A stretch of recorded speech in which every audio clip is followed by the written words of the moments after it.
Welcome back, and thanks for staying tuned. Before the break, we mentioned the concept of spaced repetition. Spaced repetition is a powerful learning tool that can help you incorporate key ideas into your daily life and thinking.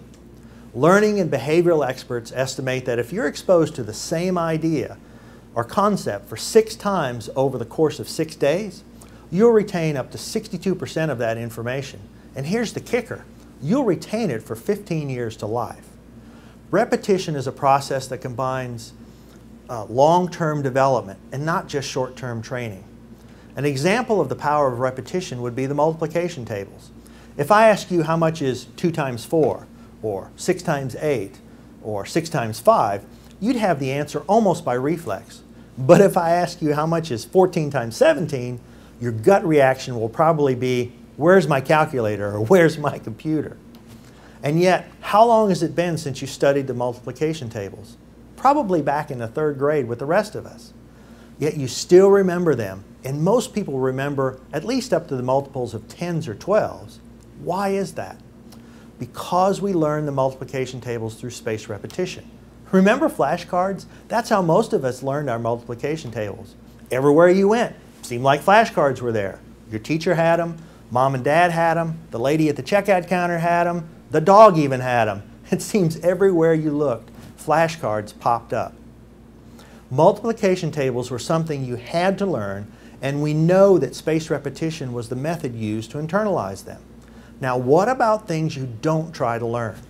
Does spaced repetition have the same power to internalize ideas and concepts when you're not even trying? What do you think? Yes? No? Well, I don't know. Let's test the idea, shall we? Finish this jingle with me, if you will. 2 all-beef patties, special sauce, lettuce, cheese, pickles, onions on a sesame seed bun. Now let me ask you, how many of you made a conscious attempt to learn what McDonald's puts on their hamburgers? I think I made my point.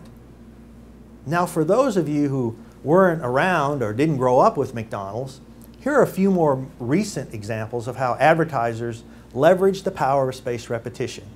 What company uses this saying? Just do it. Nike, of course. And finish this statement: you're all in good hands with Allstate. Always low prices? Always. That's Walmart, of course. And here's my favorite: have it your way, from our friends at Burger King.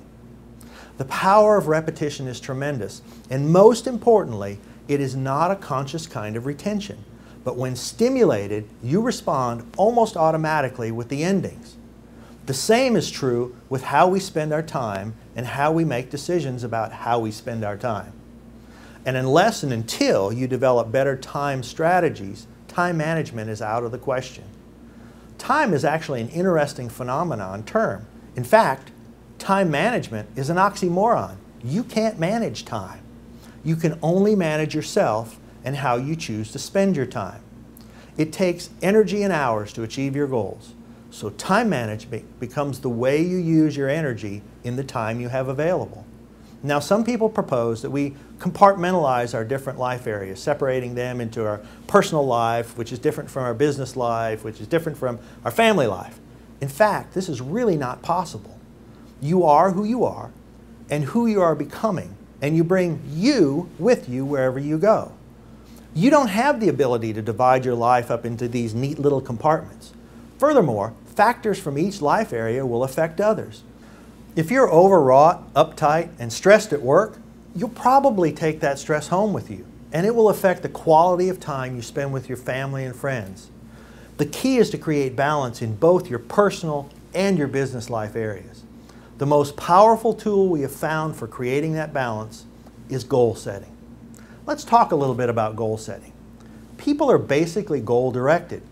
Goal setting is something that you already do. Well, sometimes. For example, most people prepare a shopping list before they go to the store because it's more effective. Think about the difference in a trip to the grocery store without a list versus a trip with a shopping list. Without a list, you will likely have to go down every aisle. You'll forget some things that you need, and you'll get some things that you didn't need. So without a shopping list, you'll spend more time and money without getting what you really wanted. Many people are very careful to plan out their family vacation in order to maximize the limited time they have. For any family vacation that's more than 2 or 3 days, there's a minimal amount of time to cram in a bunch of activity. It requires coordination with other people and their schedules, and you're probably not related to Bill Gates, so you don't have unlimited financing. So let's see. There's a lot to do in a short period of time with limited resources, and it needs agreement from others to be successful. Sound like any other part of your life? The problem is that many people spend more time planning a 2-week vacation than they do the other 50 weeks of the year. So while goal setting is something many of us already do, sometimes it is something that we could all benefit from if we did it more. All too frequently, if people have written or clearly defined goals, they're financial or they're work related. Very few people have specific goals for their family lives, their mental development, or their social areas. And all too often in business, the focus is on productivity without any attention to developing the people or the skills necessary to improve productivity. Take a few minutes to study what we call the life wheels and ask yourself this question. If the center of each wheel represents 0% use of my potential, and the outer circumference represents 100% use of my potential, how much of my potential am I using every day in each of these areas? Now in your mind's eye, or better yet, using a pen or paper, shade in how much you're using in each of the areas. Then step back and consider only the areas shaded in both wheels. If these were the wheels on the bicycle that you ride through life on, how smooth would the ride be? And for those areas that you shaded more than 50%, you probably feel a sense of satisfaction or pretty happy with where you are. For those areas that you shaded less than 50%, you might feel some sense of frustration, disappointment, or even pain. A successful life doesn't happen. It happens because you plan and make it happen. A successful life means satisfaction in all your life areas. It means living a life with achievement and balance. Goal setting helps you identify what is important to you. Once you've determined that, deciding what you do with your time is much easier. After the break, we'll discover how you can use the last key element for getting the most out of the time of your life. Stay with us.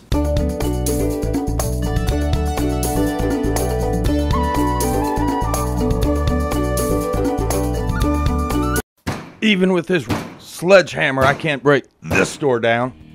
Hi, I'm Michael with Ramlock. A burglar can kick in a deadbolted door with his foot. Not a lot of comfort knowing this. That's why we invented Ramlock. Its patented design fortifies your door and deadbolt, keeping your home safe from burglars. They're out there, and they want in your home. Keep them out with Ramlock. Affordable protection for your home. Phone 601-853-7780 or on the web at ram-lock.com.